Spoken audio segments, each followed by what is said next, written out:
When Adolf Hitler triumphed in the summer of 1940, the world watched in awe. Acclaimed by the Germans, his people believed him to be an infallible genius, endowed with extraordinary intelligence. German forces occupied the Balkans, and almost all of Europe, from Spain to the Soviet border, was under Nazi control. It was a picture of genius, created entirely from scratch. The myth sold to the Germans was that of the Führer, who knew everything, who worked tirelessly, the light in his office never turning off. But the reality was the exact opposite. Hitler was a dilettante. He was someone who never genuinely worked and couldn't stand long-term intellectual effort. He was unable to read a file of more than 20 pages. Instead, Hitler preferred to retreat to his refuge, hovering above reality, like an artist. But wars are, first and foremost, political beasts. Hitler saw World War II not just as a way to rectify Germany's loss in World War I, but as a path for Germans to complete their supposed racial mission. This mission, fueled by fear and hatred, would dictate strategic choices that crippled the German war machine. The core reason Hitler lost was his intransigent, inflexible political ideology. Hitler relied on a handful of ambitious men to work in his place. Men like Joseph Goebbels, Heinrich Himmler, and Albert Speer. Hitler took more than 15 years to recruit this inner circle. These men brought him something extra and were essential collaborators. Among his close guard was the ogre Hermann Göring, an opportunist, drug addict, and lover of luxury. There was Joseph Goebbels, a failed writer whose leg disability gave him a complex that he avenged through radical hatred, living only through his idol Hitler. And there was Heinrich Himmler, a petty bourgeois, cold, meticulous, and obsessed with the superiority of the Germanic race, who would become killer of the century by organizing the final solution. This small community around the Führer was characterized by fierce competition and rivalry. They all hated each other, a mode of operation encouraged by Hitler himself, who stirs up rivalries. His most devastating enemy, however, was his collaborator, Joseph Stalin. While their nations fought a war of weapons, these two great warlords fought a war of the mind. What started as a European war developed into a war for world domination, decided by psychological duels rooted in egotism, tempestuousness, and monstrous actions. To Hitler, the conflict with the Soviet Union was never just a conventional military campaign. It was a crusade against existential enemies. The invasion, Operation Barbarossa, was rooted purely in ideological conviction, divorced from traditional strategic necessity. Hitler had articulated this objective as early as 1925 in Mein Kampf, Mein, K-A-M-P-F. Hitler believed that the German people needed to fight and destroy global Jewism, with Bolshevism as its most extreme form. He repeatedly referred to communism as Jewish Bolshevism, positioning the Soviet Union as his ultimate geopolitical objective. The idea was to purify Europe and claim land for Germans. The ultimate goal was territorial and racial, the acquisition of Lebensraum, or living space, in the East. Hitler intended to secure vast economic resources, specifically agricultural production and oil from the Ukraine and the Caucasus, believing these were essential for long-term racial survival and expansion. The Lebensraum policy demanded that ethnic Germans should replace the native Slavic population in the lands of Eastern Europe and Russia. The establishment of German racial domination required the destruction of Stalin's perceived Jewish Bolshevist regime and the subsequent conquest and enslavement of the Soviet Union's racially, quote, inferior, end quote, Slavic populations. This deeply rooted historical and ideological conviction meant that Hitler believed Nazi Germany and the Soviet Union could not survive together. One had to fall. This ideological imperative defined the entire conflict as a Vernichtungskrieg, a war of annihilation or extermination. Nazi doctrine rejected the common humanity of enemy groups, especially Jews and Slavs. Senior German military figures were instructed to view the war as a struggle between two different races, requiring necessary severity. This meant that the war was not directed toward limited political goals or a negotiated peace. The goal was absolute, the total destruction of the enemy state and the annihilation of its population. Systemic plans for devastation were codified in Generalplan Ost, which planned for the mass deportation, enslavement, or outright genocide of most East and West Slavs residing behind the front lines. This fixed genocidal goal fundamentally limited the parameters of victory and broadened the scope of the war far beyond Germany's military capacity to sustain it. In August 1939, Hitler was thinking the unthinkable, invading Poland. But he was gripped by the fear that Russia would turn against him and propel him into a two-front war, the very thing that contributed to Germany losing World War I. This fear forced Hitler into history's biggest U-turn, seeking a pact with his greatest ideological enemy, Joseph Stalin. Stalin, meanwhile, was deeply suspicious but recognized Hitler was desperate for a deal. On August 24, 1939, the Nazi-Soviet pact was signed, complete with a secret protocol to carve Poland into two. Hitler's propaganda chief, Joseph Goebbels, noted that the pact was driven by Hitler's fear of Stalin knifing him in the back. Stalin, too, was acting from fear that Hitler would eventually attack him, but he believed the pact would offer the Soviet Union both protection and opportunity, allowing him to maneuver capitalist states against each other. Hitler secured his Eastern Front and launched his blitzkrieg against the West in May 1940, conquering France, Belgium, and Holland. For Hitler, it was a triumph. For Stalin, a disaster. After the quick victory, Hitler's first instinct was for peace with Britain, seeing his defeat in World War I avenged. He was like a gambler who, having made a big win, wanted to leave the table. However, Britain refused to make peace.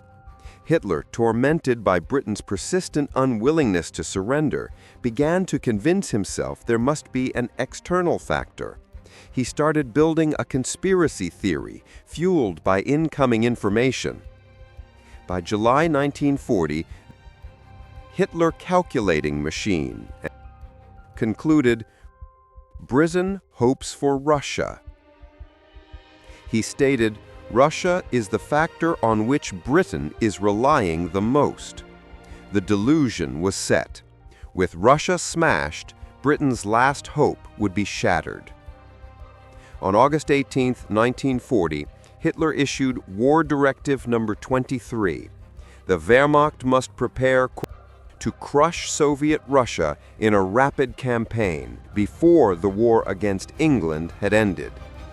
He chose war on two fronts, the very thing he had sought to avoid. Operation Barbarossa launched on June 22, 1941, catching completely unsuspecting Soviet forces by surprise. The invasion came as a total shock to Stalin, who was completely wrong-footed and had refused to accept intelligence warnings, believing them to be part of a great conspiracy. The German forces demonstrated their skill, and in the opening months, nearly 5 million Soviet casualties were sustained. General Halder, chief of the OKH staff, noted in July 1941 that the Russian campaign seemed to have been won in the space of 2 weeks. But Hitler's profound arrogance, rooted in Nazi contempt for the racial basis of the Soviet state and the supposed weakness of the Slavic populations, led to a catastrophic miscalculation. German planners initially estimated facing around 200 Soviet divisions, but by August 1941, the actual enemy troop count was nearing 360 divisions. Russian colossus had been fundamentally underestimated. This initial realization should have mandated a focused military response, but Hitler's adherence to ideological dogma precluded strategic flexibility. This led to arguably his biggest operational mistake. In August 1941, professional military commanders, including General Heinz Guderian, vigorously protested Hitler's decision to halt the central thrust toward Moscow, the critical tipping point, when they were only about 220 miles away. Hitler, however, prioritized long-term ideological and economic objectives over the immediate defeat of the Red Army. On August 21, 1941, he ordered the shift of Panzer Group 3 and Guderian's tanks south to reinforce Army Groups North and South. The ideological justification was clear. Securing the resource-rich Ukraine was deemed more important than capturing Moscow. This was a direct manifestation of the Lebensraum objective, securing resources for long-term racial dominance. Although the diversion resulted in a massive tactical victory, over 650,000 Soviet troops captured at Kyiv, it critically delayed the final assault on Moscow, Operation Typhoon, until late autumn. The Blitzkrieg strategy relied on rapid, decisive victories to prevent a sustained war of attrition.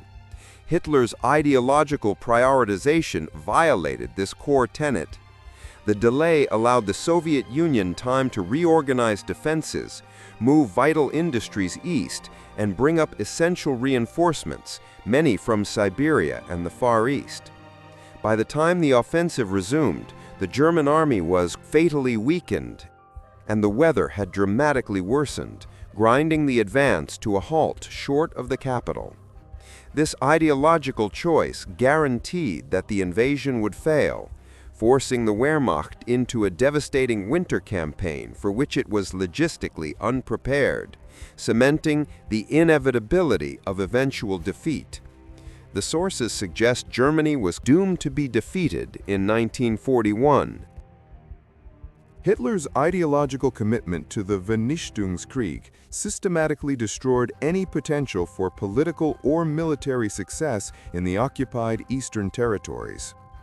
Before Barbarossa, High Command issued a series of criminal orders that institutionalized brutality, most famously the Commissar Order, issued on June 6, 1941. This order instructed the Wehrmacht to summarily execute all captured Soviet Communist Party officials or political commissars on the grounds that they were enforcers of Judeo-Bolshevism. This was a direct violation of international law. However, the order proved to be a critical tactical backfire. Once the reality of these executions became known, it eliminated the possibility of humane surrender, compelling Soviet soldiers to fight with fanatical determination. Rather than demoralizing the enemy, the systematic murder of commissars provoked much stronger resistance. German commanders eventually recognized this self-destructive effect, leading to the order's cancellation in May 1942, but by then the damage was irreversible. The institutionalized hatred of the enemy extended extensively and tragically to Soviet prisoners of war, or POWs. Nazi ideology decreed Slavs to be racially useless subhumans, and German military planners explicitly chose to breach the Geneva Convention regarding Soviet prisoners, ensuring German policy was determined entirely by racial hatred.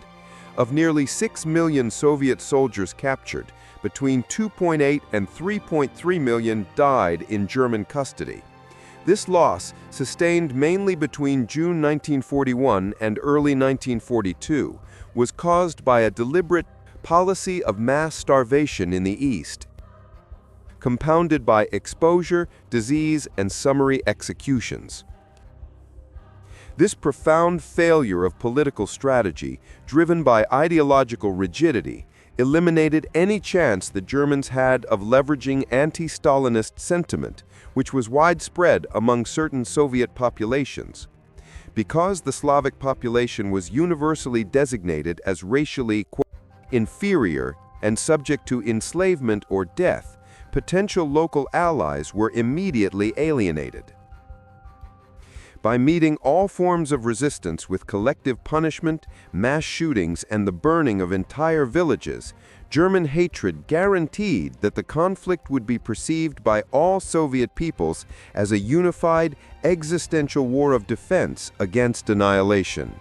A critical yet often underestimated factor in Germany's defeat was the logistical conflict created by the simultaneous prosecution of two distinct wars: the military campaign on the Eastern Front and the ideological war of genocide, the final solution. This commitment to racial annihilation consumed resources desperately needed by the combat army. The war and the genocidal policy were structurally and inextricably linked. The German military was an active participant and accomplice in the Holocaust in the Soviet Union. Mobile killing units, the Einsatzgruppen, systematically murdered Jews and political enemies in the rear of the German lines. These units relied heavily on the Wehrmacht for logistical necessities, including supplies, transport, and fuel. These operations were not small side projects. They required dedicated personnel, and their continuous movements across the vast eastern distances consumed critical fuel and limited motor transport resources. The frontline army remained heavily reliant on pre-industrial logistics, using approximately 700,000 horses for supply. Every liter of fuel or truck dedicated to the murder campaign was a resource denied to the collapsing supply chain of the Central Front. The most quantifiable logistical drain occurred within the Reich's rail network, as the implementation of the final solution required a massive logistical effort coordinated between the Reich's Security Main Office, or RSHA, RSH, and the Transport Ministry. Despite the fact that rail infrastructure in occupied Eastern Europe was inherently limited and frequently targeted by partisans, the movement of Jewish deportees was granted significant scheduling priority. Every railcar and every locomotive dedicated to these death transports represented capacity, engine time, and fuel that could not be used for military reinforcement, the transport of weapons, or the delivery of essential winter supplies to the freezing troops in 1941 and 1942. This competition for scarce resources reached its peak during the most critical periods of the war. The most intense phase in the industrial annihilation of the Jews occurred between March 1942 and February 1943, overlapping precisely with the Battle of Stalingrad, late 1942, and the logistical preparations for the pivotal Battle of Kursk, mid-1943. The Nazi bureaucratic commitment to racial goals institutionalized this competing priority, ensuring the logistical burden of the ideological war directly exacerbated the fragility of the military war at the front line. As early victory on the Eastern Front became elusive, Hitler's pathological tendency towards centralized control intensified. Driven by frustration, he systematically dismissed generals he deemed failures.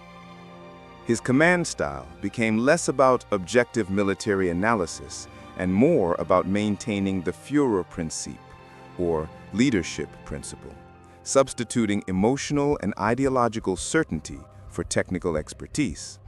Hitler, who was only a corporal in World War I, believed he was the ultimate field marshal and constantly meddled in strategy.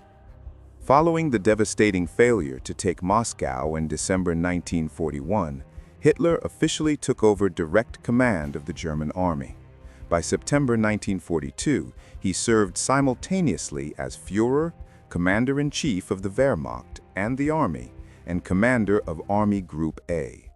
This usurpation ensured that technical military advice was ignored in favor of ideologically mandated goals.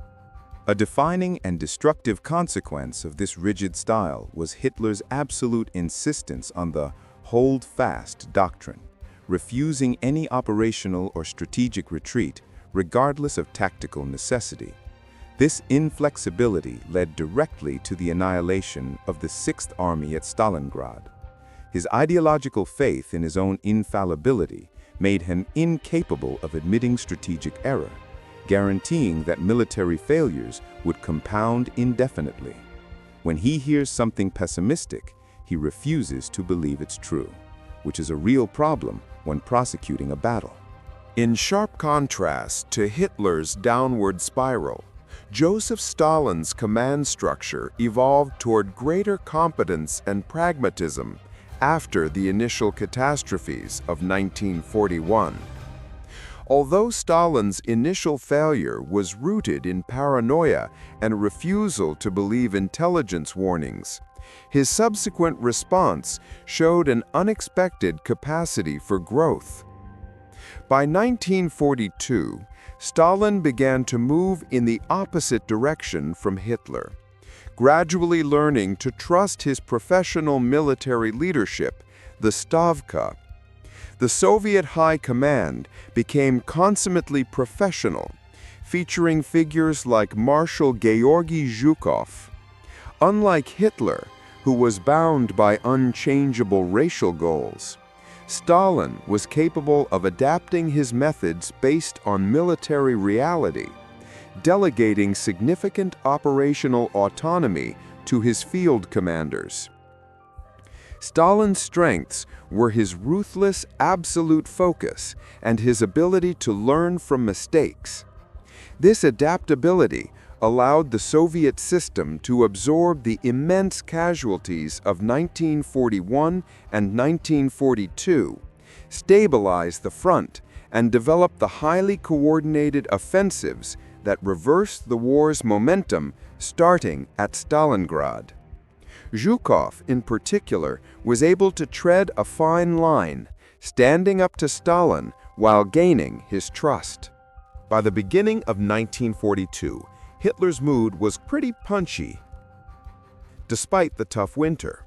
However, his military planners were acutely aware of their army's desperate need for fuel. This forced the offensive to focus on the oil-rich Soviet cities of the Caucasus. The forefront of this offensive was the Sixth Army, commanded by General Friedrich Paulus. The operation required capturing the industrial city of Stalingrad, located on the Volga River, to secure the advance on the Caucasus oil fields.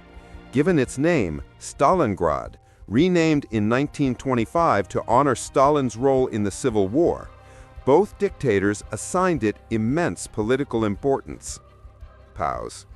Hitler, under the misconception that the Soviet forces were exhausted, made the fatal mistake of splitting his army, believing he could have both the oil fields and the city. He issued Directive Number 45, stating the city should be taken.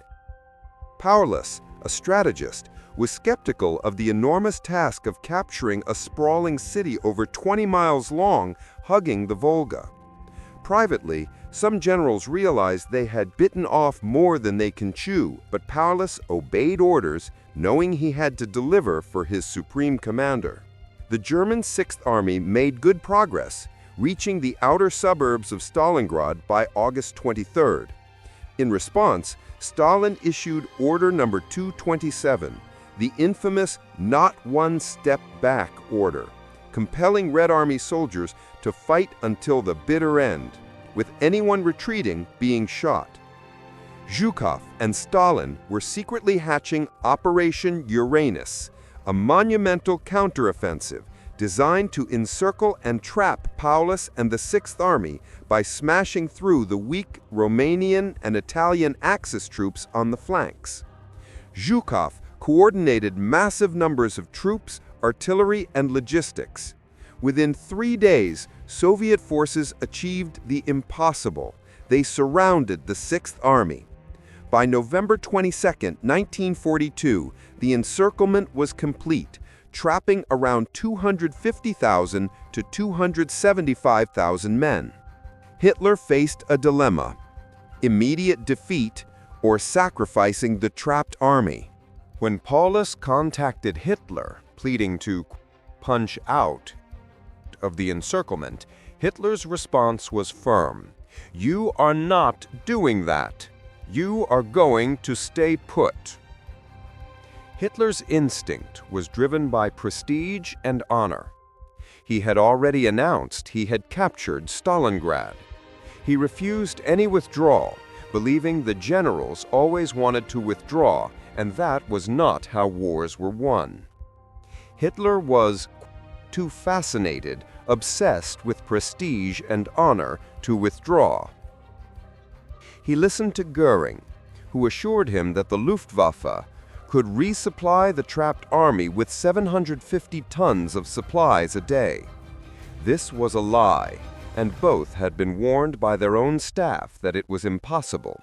Yet Hitler chose to believe the impossible, creating a get-out clause for himself.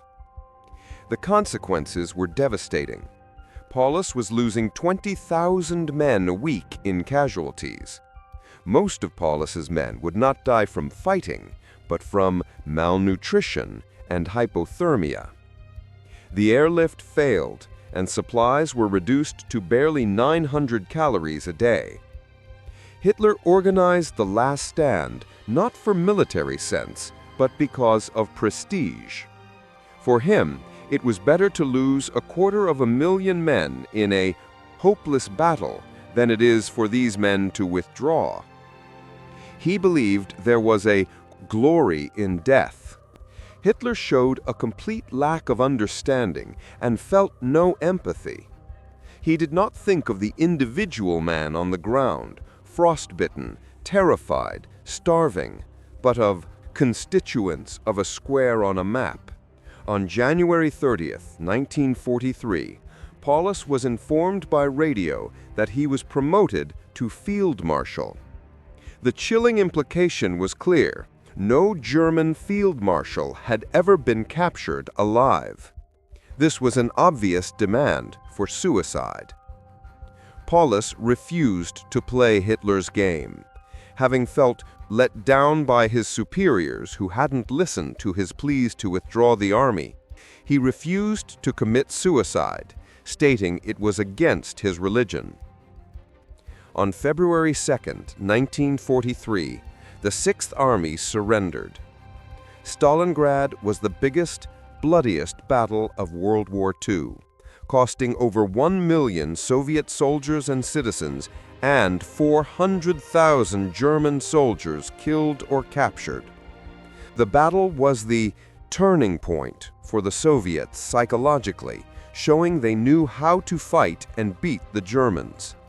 For Hitler, the defeat became an emotional and physical turning point. He became more brooding, withdrawn, and increasingly a husk of a man who refused to see the world as it was. The loss at Stalingrad ensured the German army could no longer conduct strategic offensives on the Eastern Front. Hitler's refusal to admit strategic error, driven by the ideological faith in his own infallibility, guaranteed that military failures would compound indefinitely. The geopolitical situation worsened as the United States and Britain began the invasion of Europe in 1943. Hitler was forced to divert resources to the West, confronting the two-front war he had desperately tried to avoid. Hitler issued Führer Directive 51, stating that the Anglo-American attack in the West posed an even greater danger than the Eastern Front. He believed that while the vastness of the eastern space might permit loss of territory, penetration in the West would have consequences of staggering proportions. However, his pathological centralization and rigid command structure continued to create problems. The organizational structure of the German army in the West was confusing, with many panzer units requiring Hitler's direct authorization for deployment. This enabled the Allies' masterful deception campaign, Operation Fortitude, convincing Hitler that the real invasion would come at Calais. Hitler, believing this confirmed his military genius and delayed the deployment of critical armored divisions. By the time D-Day succeeded, and even months later in August 1944, German forces, including 2 armored divisions, were still stationed at Calais, watching for an invasion that would never come. As the Reich collapsed, Hitler's core ideological failure, the Vernichtungskrieg, driven by unlimited goals, came home. The inner circle faced their fates. Goebbels, the fanatic, remained holed up in the bunker with Hitler, working on setting the scene for a glorious, immortalized sacrifice. He poisoned his 6 children and committed suicide with his wife Magda after Hitler's death, believing there is no world possible without Nazism. Himmler and Göring, calculating men who wanted to survive, attempted to negotiate or flee. Göring, having been dismissed by Hitler for offering to replace him, eventually surrendered to the Americans, convinced he could negotiate surrender with honors. When he realized he would be treated like a criminal, he committed suicide in his cell hours before his execution, still persuaded he would leave his mark in history. Himmler, who played a double game and secretly contacted the Allies to negotiate surrender, was ultimately recognized while disguised and bit into a cyanide capsule, dying immediately. Killer of the century, never faced accountability, choosing suicide rather than appearing before a judge. In March 1945, Hitler walked in slow motion, moving little flags and pawns that no longer exist on the map. On April 30th, 1945, Hitler committed suicide in his Berlin bunker. He had been so confident about invading the Soviet Union, yet his pathological centralization and the systematic self-sabotage mandated by ideological fear and hatred ensured the scope of the conflict exceeded Germany's capacity to wage and sustain it. The moment the German spearhead stalled before Moscow, having been diverted by the lure of ideological conquest, the war was decided. Hitler's fear and hatred dictated a war without limits, and in doing so, guaranteed Germany's total defeat.